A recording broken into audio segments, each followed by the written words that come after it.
¿Un qué? Un proceso. ¿Ok? La sanación es un proceso. Y este proceso a veces es lento, a veces es rápido, a veces la lentitud depende de nosotros, de cómo nosotros nos disponemos a la acción sanadora de Dios, pero a veces también depende de lo que a Dios se le pega la gana, porque a veces Dios quiere que nosotros permanezcamos en el ejercicio, ¿sí? En el ejercicio. Uno dice, ¿por qué si estoy ore y ore y ore? Porque no veo ningún resultado. Es que no conviene. Todavía no conviene que veas el resultado. No conviene que veas el fruto. Porque si Dios te cura en el instante, tú pegas la carrera y dices, Dios, ni me acuerdo. Yo ya tengo lo que quería, ya me curó la diabetes, yo ya me compuse, ya. Ahí nos vemos el 12 de diciembre, ¿no? O el día de la quinceañera, o ahí el miércoles de ceniza, ¿cierto? Sí, en esos son los días que la mayoría de los católicos venimos a la misa. ¿Sí? Entonces a veces no conviene que veamos el milagro rápido, porque Dios quiere que nos ejercitemos en las virtudes, en la paciencia, estar ore y ore, ore. Padre, ¿cuánto? Padre, un año. Un año. O si te va bien, a lo mejor sí. Pero, por ejemplo, la sanación del alma a veces es cosa de años. Hay gente que se va a sanar el día que se va a morir, ya nada más para irse derechito al hoyo, ¿verdad? Y para no condenarse.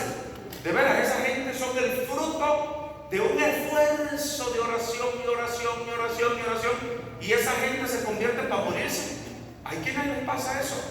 Ay, no hay que ser así, hay que darle el fruto a la iglesia, ¿verdad? Imagínense. El que tiene el carácter difícil y estuvieron orando y nada más se va a mejorar para morirse, porque chiste, hay que disfrutar la conversión de la gente. Démosle la oportunidad a la comunidad, ¿verdad? De que digan, ay, mira, se convirtió. Uy, esta era una vieja amargada, pero mira, ¿saben qué le pasó? Ahorita mira qué buena gente es, qué amable, qué dulce. Cambió. Y la comunidad siente bonito cuando ve que la vieja que era bien amargada, ahora es una vieja alegre, que le da gloria a Dios, que sirve con alegría. ¿Sí me voy a entender? Entonces, proceso, ¿ok? No se nos desesperen, porque los que se desesperan acaban en el brujo haciendo su situación más grave todavía. Porque aparte del problema que pueden traer físico, se desesperan, acaban yendo al brujo, le abren las puertas a los demonios y ahora aparte de un problema físico, ahora hay un problema espiritual. Y puede ser que a veces sí, el diablo también nos ayuda tantito, ¿eh? Sí. Y viene y te cura una cosa y de pronto empieza a afectarse otra, porque el diablo te quiere tener encadenado. Ojo con eso, porque muchos de nuestros católicos se van de jeta. ¿Por qué? Porque se desesperan. Mi Dios no me va a decir cuando yo lo consigo el milagro, aunque Dios no quiera. No, pues eso sí no es. ¿Me voy a entender? Bueno, resulta que a veces nosotros nos dejamos llevar solamente por la cuestión exterior. Y yo he venido compartiendo con ustedes cómo nuestro cuerpo a veces habla y grita de lo mal que está nuestra alma. ¿Sí? A veces el cuerpo nos pasa el cheque. Por ejemplo, esa gente que se afana por trabajar y que nunca descansa. ¿Sí? De esos viejos que de lunes a lunes nunca se toman un descanso, nunca. Y yo le digo, viejo, descansa. No, padre, es que no, yo quiero que mis hijos tengan lo que yo no tuve. No, también que pasen necesidad. Que sepan lo que las cosas cuentan. No regalen todo. ¿Ah? Digo, eso no es tema de ahorita, pero bueno. Y entonces se afanan, trabajen. Y llega el momento que todo el mundo les dice, mira, descansa, tienes que descansar porque vas a descansar a fuerza. Se lo digo porque ya me pasó. ¿Sí? A mí me decían mis hermanas, mis amigos, descansa, Gastón. Yo en mi día de descanso andaba predicando por donde quiere, que padre, un tema, Simón, ¿a dónde? No, hasta el lugar y ahí es el día de descanso. Y me decía, descansa. Y yo, no, es que hay que servir a Dios el Evangelio, ¿no? Y entonces yo no me tomaba ni un día de descanso. Un día estaba diciendo la misa y cuando voy a leer el Evangelio, estoy a punto de desmayar. Y ya terminé la misa temblando y me fui a la sacristía temblando, sudando, y ahí me llevaron al hospital. Cuando me empiezan a chequear y todo eso, el doctor, todo está bien, lo que pasa es que vienes ya al punto de tronar. Dice, tú no descansas, ¿verdad? No, pues la verdad no. Como a ver que descansas, porque el cuerpo te va a descansar, te va a hacer descansar a la mala. Y entonces aquel que se afanaba tanto por trabajar, ahora le agarra una enfermedad y tiene que estar ahí en la casa todo, ¿verdad? Ahí todo agachado, ahí todo teleleque. ¿Por qué? Porque ahora tiene que estar ahí y sin producir, ya sin nada, ya no sirve para nada. ¿Sí? ¿Qué hace una persona enferma? Ahí está nada más estorbándole a los de la casa, ¿cierto? Por eso nosotros nos dicen, padrecito descansa, porque un padrecito enfermo no le sirve a la comunidad, ¿o sí?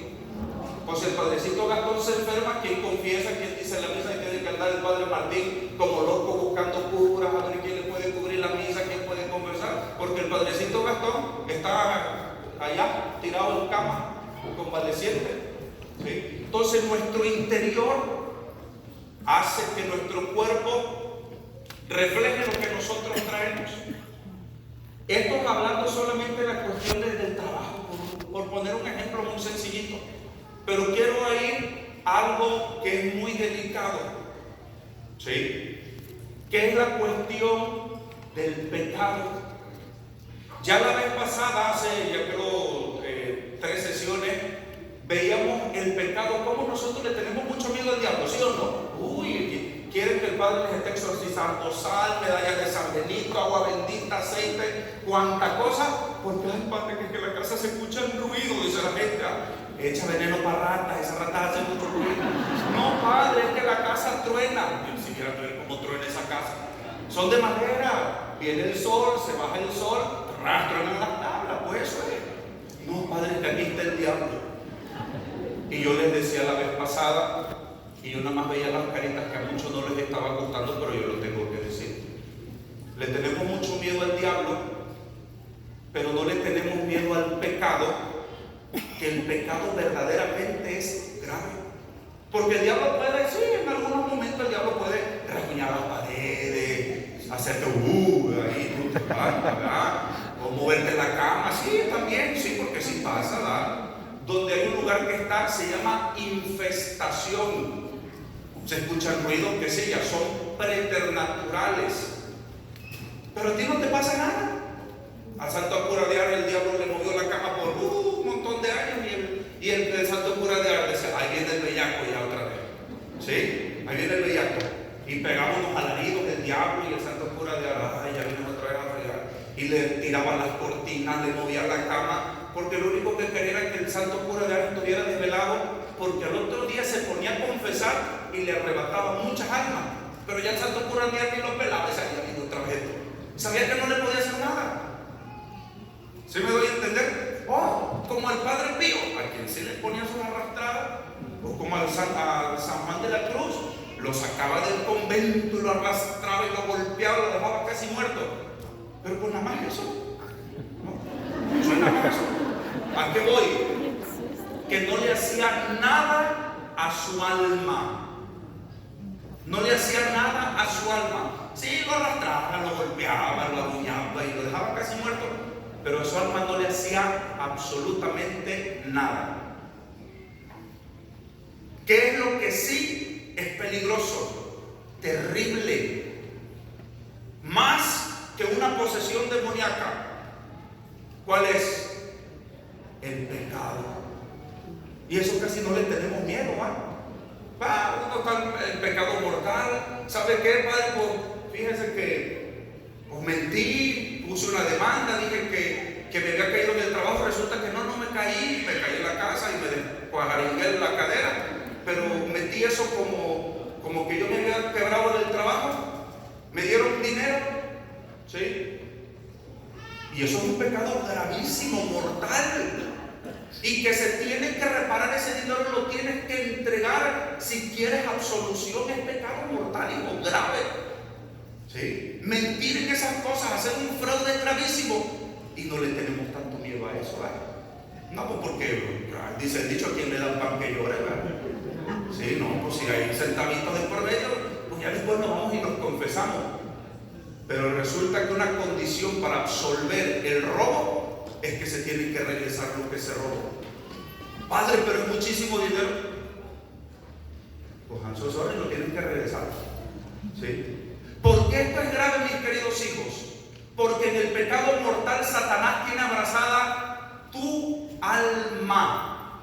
Tu alma. Dice un canto allá en mi rancho. Ya ven que cada quien tiene sus rituales chistosos, ¿no? Para nuestros muertos y de todas esas cosas, ¿no? En mi rancho, aquí hay muchos de Veracruz, a lo mejor también ustedes lo hacen. Cuando ya vamos a enterrar a nuestros difuntos, hay un canto que se llama el canto de despedida. Sacamos cargando nuestro cadáver de nuestro familiar y le damos una vuelta alrededor de la casa, ¿sí o no? Algunos dicen que sí, otros no. Los demás del sur así le hacemos. Y vamos cantando, ¿verdad? Hay unos cantos que, aunque ni sea de la familia, hasta te dan ganas de llorar. ¿Sí? Nada más de lo terrible que es el canto, vamos todos llorando. Oye, ¿qué era tuyo? Nada, pero está triste el canto. Y entonces vamos con el familiar y vamos cantando. Adiós, mi señores amo, ya me voy al triste olvido. Adiós, mi casa querida, donde yo estuve tendido. Pero la rezandera le pone sentimiento y no, hombre, pues imagínense cómo acaba uno llore también, ¿verdad? Una de las estrofas de ese canto se llama el canto de despedida o el despedimento, ¿verdad? El despedimento. Una de esas estrofas dice, pecador, no te acuestes, nunca en pecado, puedes morir de repente y amanecer condenado. Ay, no, sí, da como que miedito, ¿verdad? ¿A alguien de ustedes le ha pasado que están durmiendo y de repente sienten que van cayendo en un vacío? Levanten la mano. Que van cayendo pero en un vacío y pegas el brinco, pero estás soñando. A ver, levanta la mano otra vez. Ok, son bastantes. A ver, levanta la mano, déjala levantada. A mí también me ha pasado. ¿Saben qué está pasando ahí? Que te estás a punto de morir. No, de veras. Estás a punto de morirte y el cerebro le manda un choque eléctrico al corazón y le dice, no te detengas así, y pum, pegas el brinco. ¿Sí? Porque entra uno en un grado de tanto relajamiento que el corazón empieza a latir despacito, despacito, despacito. Y el cerebro dice, no te veas mal, le da una patada de boca. Y es donde uno siente, ¿verdad? Tienes el sueño donde uno siente que cae en un vacío. Va a despertar. Te estás muriendo. ¿Sí? Y ojalá y no te acuestes en pecado, puedes morir de repente y amanecer condenado. A mí eso me da un chorro de miedo. De verdad, yo cuando me voy a acostar dije, ay Dios mío querido, me pongo en tus manos, no voy a agarrar aquí el cerebro se vaya a dormir también y no le mande choque eléctrico al corazón y el otro muy dormido, ¿verdad? Entonces, mis queridos hijos, el pecado es una cuestión muy grave. El pecado va hiriendo nuestra alma, le va provocando heridas. Dicen algunos santos y místicos que si nosotros pudiéramos ver el estado de nuestra alma en pecado, dicen que nosotros caeríamos muertos. ¿Algunos de ustedes han escuchado ahorita lo del gran aviso y esas cosas? Levanta la mano quien ha escuchado eso del gran aviso y que va a haber un gran aviso, la beta de profecías de Garabandal y todo esto. Resulta que en Garabandal la Virgen dijo que va a haber un gran aviso, va a ser un fenómeno sobrenatural y eso lo dicen muchos santos, muchos místicos coinciden en que va a haber un momento donde Dios nos va a permitir ver el estado de nuestra alma, pero que vamos a necesitar una gracia para no morir en ese momento, de ver el estado de nuestra alma, ¿ok? Cuando nosotros pecamos, pues nosotros pecamos porque el pecado es sabroso, si no nadie pecaba. No. La tentación se te presenta como algo atractivo. Oye, si la tentación, el pecado se te presentara como algo repugnante, como algo despreciable, pues nadie caía, ¿o sí? No. Imagínate para el pobre diabético que ve un pastel de las 3 leches, ¿verdad? Que ese pan que tiene bastante rollito y se le tira la cremita ahí en medio y hasta se mueve y hace el panecito bien jugosito. Pero este pobre viejo es diabético, ¿verdad? ¿Cómo sufre, verdad? ¿Por qué? Porque es que aquello se ve rico. Uno cae en el pecado porque el pecado se nos aparece o se nos manifiesta, se nos presenta como algo que es agradable. Dice la palabra de Dios que cuando la serpiente se le presenta a Eva y le empieza a hablar del fruto, dice la palabra de Dios que ellos vieron que el fruto era agradable a la vista, era atractivo. Por ejemplo, la vieja que ya no pela al pobre viejo en la casa. Y cuando él quiere buscar a su esposa para estar con ella en ese acto sagrado de esposo, le dice, ay, vete para allá, dolor de cabeza, ¿sí o no? Ay, no, vete, dolor de cabeza, jaqueca, migraña, y se inventa cada dolencia, no, vete para allá. Y entonces el pobre viejo anda ahí, va como perrito ahí, buscando ahí, va. La vieja muy fácil, se quita la vaina, va, ay, no, que se vaya. Y pues ya el pobre viejo se tiene que ir como el perrito con la colita. Y ella ya, listo, yo ya me quité un problema de encima. ¿Qué pasa? Que Satanás, dice la palabra de Dios, anda como león rugiente buscando a quien devorar. Y entonces, ¿a quién le pone el ojo Satanás? A los más vulnerables, a los más débiles. Imagínate el pobre viejo que ya tiene 4 meses con una esposa con migraña. ¿Sí? El pobre anda, ustedes saben de lo que estoy hablando, ¿sí? El pobre anda que hasta por lo hecho corto, dice el de Nacho. ¿Sí? Ya no aguanta el pobre viejo. Y está luchando y lucha. Y la otra ya se acostumbró a estar ya allí que se la arregle. ¿Verdad? ¿Sí? Y de pronto en el trabajo hay una chica jovencita, ¿sí? Bien pintadita, arregladita, hasta el olor, bien perfumadita, ¿sí? Y de pronto esa chica le empieza a hacer ojitos. Hola, ¿cómo estás? Buenos días. Y el otro ya empieza así como que, así como que con la desesperación y yo tengo a mi señora, tiene migraña perpetua, pero es mi señora, yo la voy a respetar. Pero el pobre llega un momento donde pues está la tentación, y es que la tentación está sabrosa, y llega el momento donde se va de jeta ahí. Eso le pasó un día a un gran rey. Dice la palabra de Dios para que no se me sorprenda de que, ay, el padre, qué cosa está diciendo. Una vez, un rey, el rey David, sale a pasear arriba del techo de su casa y de pronto ve que allá está una mujer bañándose, pues sí, no eran los baños de hoy día, pues. Y ve que a lo lejos está una chica bañándose y pues el rey iba y dice, dile a la vecina que venga, que necesito hablar con ella. ¿Sí? Y la plática estuvo tan buena que hasta preñada quedó. ¿Verdad? Entonces, hijos, la tentación se nos presenta así, no es repugnante, es atractiva, nos gusta, nos deleita, ¿sí? Deleita, y entonces uno se va de jeta, ¿sí? Se va uno de jeta. ¿Qué pasa cuando caemos en el pecado mortal? Nuestra alma queda herida, se va hiriendo, y entonces el pecado nos va debilitando en la búsqueda de Dios y nos hace más propensos a repetir el pecado. Pues si ya se dio una vez, pues le vuelve a hacer, el otro día le vuelve a hacer, ¿qué onda? Así, que hoy está, No, pues sí, que otra vez. Pues órale. Y te vas debilitando. Y entonces el hombre dice, no me acuerdo si era Santa Teresa de Ávila, que el ser humano o el cristiano, después de ser un águila ligera para volar, se convierte como en una gallina pesada que nada más aletea y ya no puede. Y por más que le aletea, no puede volar la pobre gallina.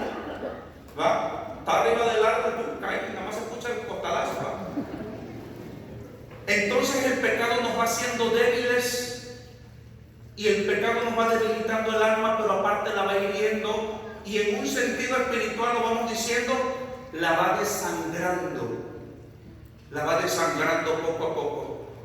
Y el alma empieza a perder su vitalidad, la fuerza. El alma empieza a perder aquella fuerza para invocar a Dios, para pedirle la gracia. Y llega un momento donde se acaba desangrando y muere. Lo que llamamos la muerte espiritual. Un alma, por ejemplo, que se acostumbró tanto al pecado que llega un momento donde, dicen los expertos, los teólogos, el alma se cauteriza. Ya peca, pero ya no le duele. Ya no tiene cargo de conciencia. Cuando por primera vez me montó los cachos a la vieja, llegó a la casa y se miraba raro. Y la vieja, ¿qué traes? ¿Tú como que vio raro? No traigo nada, no cansado. Pero nada más. Pero no podía ver a la vieja porque sentía aquello feo, ¿no? Pero le va repitiendo, se va repitiendo aquello. Y llega un momento donde le puede ver cara a cara como si nada estuviera pasando. Ya no se confiesa. ¿Por qué? Porque se ha acostumbrado a vivir en esa condición de pecado. ¿Sí? Y esto es muy grave. Les recuerdo el cantito. Pecador, no te acuestes, nunca en pecado. Puedes morir de repente y amanecer condenado. Es una realidad. Y a eso pues no le tenemos tanto miedo. ¿Sí? Entonces, esto es delicado, mis queridos hijos. Muy delicado. Son temas que ya comúnmente no se abordan, no se tratan. ¿Por qué? Pues porque hieren. Pero si aquí hay gente que está en esa condición y están sintiendo feo, eso quiere decir que está viendo resurrección, está surgiendo un milagro. Porque el que verdaderamente está muerto, mira, hasta se duele, le escuchó al padre y se va a la calle como si nada. Eso es peligroso. El Padre Pío decía que mientras nosotros nos estemos sintiendo mal cuando pecamos, quiere decir que todavía tenemos vida espiritual. Todavía puede haber una solución. Pero cuando la gente vive feliz de la vida en pecado, ahí está difícil. Es grave. Si me doy a entender. Entonces, mis queridos hijos, hoy vamos a ver primero estas consecuencias del daño que puede ser el pecado y cómo el pecado, al arruinar nuestra alma, arruina también nuestro cuerpo. Porque, por ejemplo, en el infiel o la infiel empieza a haber paranoia. Porque se tiene que estar cuidando. Porque el que echa una mentira tiene que echar 200,000 mentiras y que todo esté encajando y siempre anda en una angustia para que todo encaje. Híjole, que dije que iba a este lado y la vez pasada dije esto. Y entonces todo tiene que ir encajando. Y es una vida de mucho estrés. Porque el cuerpo tiene que estar siempre a la defensiva para que no me vayan a cachar. El cuerpo tiene que estar, el cuerpo se prepara para alerta para los garrotazos, ¿no? Por ejemplo, cuando una persona hay un peligro, ¿sí? Cuando hay un peligro, la persona luego empiezan a sentir temblor en las piernas, ¿no? Es que dicen que la sangre se sube, no me acuerdo si a los puños, y te deja aquí todo esto así y empiezan a temblar, ¿no? El cuerpo, la sangre cambia de lugar, el páncreas empieza a producir más sustancias, el hígado y todos los pulmones, todos empiezan a entrar en una tensión. Imagínate si la persona está en esa tensión continuamente. Si en la casa está habiendo abuso físico entre las parejas, agresiones, y la persona, por ejemplo, la esposa, si está siendo abusada por el esposo de forma física o verbal, cuando se va el viejo, pues ya se libró por un rato. Pero cuando sabe que va a venir el agresor, empieza a entrar la pobre vieja en tensión y empieza la angustia en el cuerpo, esa persona se enferma.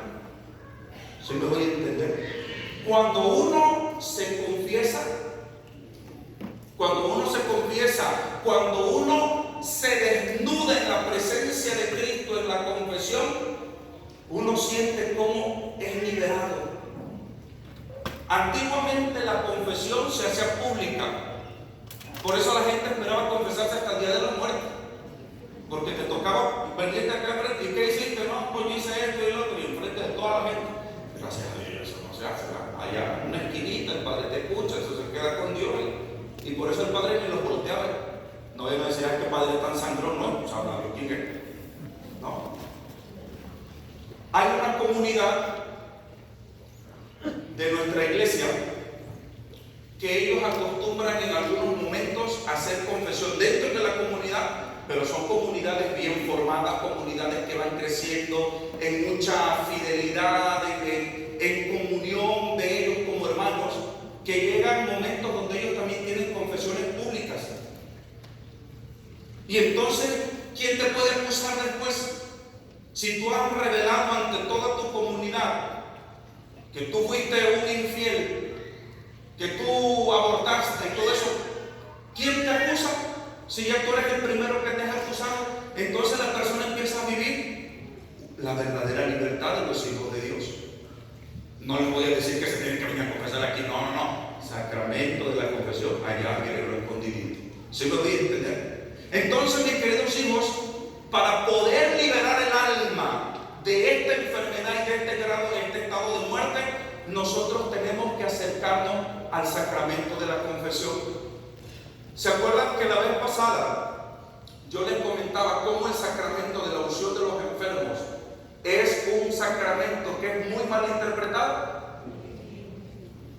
Como muchos de los católicos no han entendido qué es el sacramento de la unción y piensan que si el padrecito va, ¿qué le va a pasar al enfermo? Se va a morir. Es que viene el padre, y si viene el padre se muere el abuelito, ¿va? Porque todavía no hemos entendido para qué es el sacramento de la unción. Y es lo mismo que pasa con el sacramento de la confesión. Porque hay tantos católicos que ahorita están con esa ansiedad, con esa depresión, porque no se confiesan. Y entonces están en esa angustia, el alma está llena de pecado, están viviendo un infierno, porque ya vivir en pecado es vivir ya desde aquí el infierno. Porque el pecado nunca, y se lo digo yo que soy experto en eso, ¿sí? Soy experto pecador. El pecado nunca nos da felicidad. El pecado nos produce placer. El pecado nos deleita instantáneamente. Por ejemplo, la gula te da la gran hartazón. ¿Y cuánto te dura el gusto del hartazón? Minutos o segundos, ¿sí o no? Y ya después, ay Dios mío, no se ahoga, ¿cierto o no? Los pecados sexuales, la lujuria, ¿cuánto duran esos pecados? Segundos. ¿Y cómo se siente uno después? Todo uno anda así.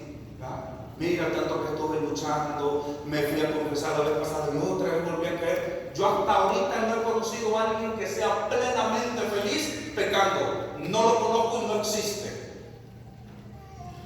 Está tranquilo porque ha habido una muerte espiritual, pero felicidad, plenitud, no existe. ¿Sí me explico? Entonces, mis queridos hijos, tenemos hoy en esta noche que reconocer, por ejemplo, para qué nuestro Señor Jesucristo instituye este maravilloso medio de salvación que es la confesión, el sacramento de la confesión. Dice la palabra de Dios que estaban los apóstoles reunidos, estaban con ellos.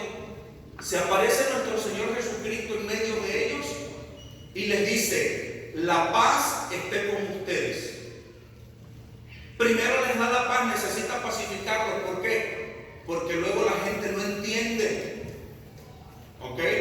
La gente no entiende. Como la homilía del domingo pasado, yo puse el ejemplo de un diácono y la gente después me salió preguntando en la misa: padre, entonces mi niño si lo bautizó un diácono, ¿quiere decir que no está bautizado?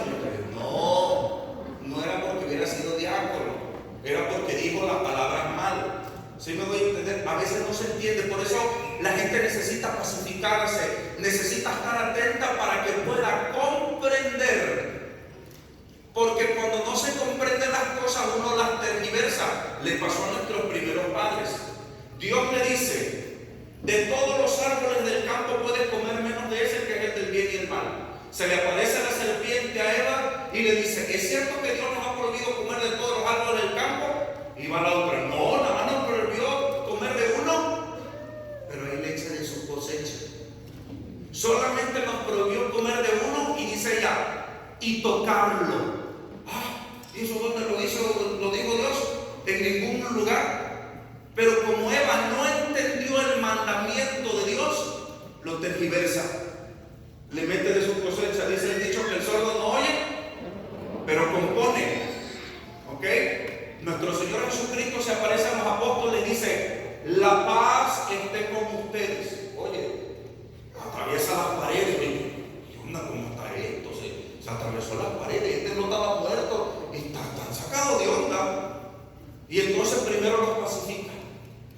Ya cuando están tranquilitos, dice la palabra de Dios que les sopla sobre ellos y les dice: reciban el Espíritu Santo. Reciban el Espíritu Santo. A quienes ustedes les perdonen sus pecados, les queden perdonados. A quienes ustedes no se los perdonen, les queden sin perdonar. Cristo instituye un sacramento para que tú tengas seguridad y certeza de lo que estás recibiendo. Que tengas la certeza. Nuestros hermanitos evangélicos, ellos se van allá en un campo, al medio de un palo, y ay, Señor, perdóname. Ya se sienten tranquilos y ya se van. ¿Sí? Y dicen ellos: no, es que a mí sí Dios me perdonó. Y la pregunta es: ¿estás seguro? Oh, ¿cómo no? Pues si Dios es misericordioso. No, la pregunta no es si Dios es misericordioso. ¿Tú estás seguro que Dios te perdonó? Sí. ¿Cómo? ¿Cómo estás seguro que Dios te perdonó? Si tú te fuiste y le hablaste un palo ahí a un sauce o a no sé qué, y escuchaste algo, escuchaste a Dios, se te apareció Dios. No, pues no, pero es que Dios es misericordioso. No, esa no es la pregunta. ¿Tienes la seguridad de que Dios te ha perdonado? ¿La tienen nuestros hermanitos? No. ¿Por qué no? ¿Por qué no?